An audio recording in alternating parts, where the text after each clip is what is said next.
شروع اللہ کے نام سے جو بڑا مہربان نہایت رحم والا ہے۔ وقت کی پابندی پر استاد اور شاگرد کے درمیان مکالمہ۔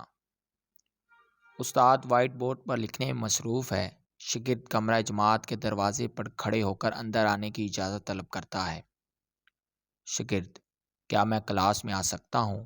استاد گھڑی کو دیکھتے ہوئے: تم آج دیر سے کیوں آئے ہو؟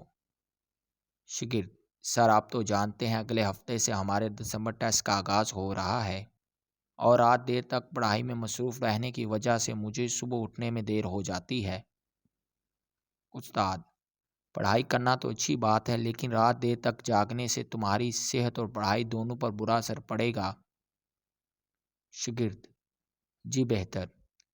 استاد شاگرد کو کمرے میں آنے کی اجازت دے دیتا ہے اور شاگرد آ کر اپنی نشست پر بیٹھ جاتا ہے۔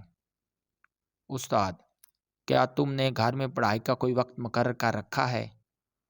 شاگرد: نہیں سر، میں نے پڑھائی کے لیے کوئی خاص وقت مقرر نہیں کر رکھا، جب جی چاہتا ہے پڑھنے بیٹھ جاتا ہوں۔ استاد: یہ تو غلط بات ہے، کل ہم نے وقت کی پابندی پر مضمون پڑھا تھا، کیا تم نے وقت کی اہمیت کو نہیں سمجھا؟ شاگرد: آج کل نیند پوری نہ ہونے کی وجہ سے میں اکثر کلاس میں پڑھائی پر دھیان نہیں دے پاتا۔ استاد: دیکھو بیٹا، کامیابی انہیں ملتی ہے جو ہر کام میں وقت کی پابندی کرتے ہیں۔ دنیا میں آج جتنے بھی ممالک اور قومیں ترقی یافتہ ہیں، ان کی ترقی کا راز صرف وقت کی پابندی ہے۔ شاگرد: درست کہا آپ نے۔ استاد: اب اس کائنات کے نظام کو ہی دیکھ لو کہ کائنات میں موجود ہر شے ہمیں وقت کی پابندی کا درس دیتی ہے۔ سورج اور چاند اپنے مقررہ وقت پر طلوع و غروب ہوتے ہیں، دن اور رات اپنی باری پر بدلتے ہیں، حتیٰ کہ موسموں کی تبدیلی کا بھی قدرت نے وقت مقرر کر رکھا ہے۔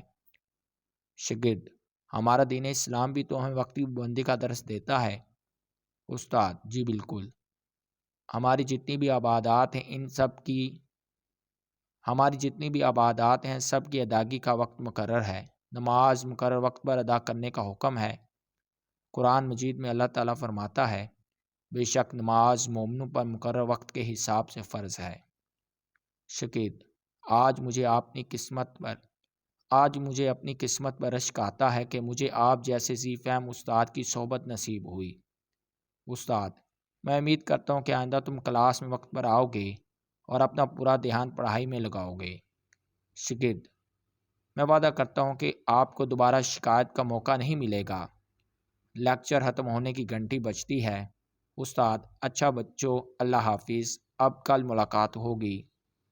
استاد کمرہ جماعت سے نکل کر اسٹاف روم کی طرف روانہ ہوتا ہے۔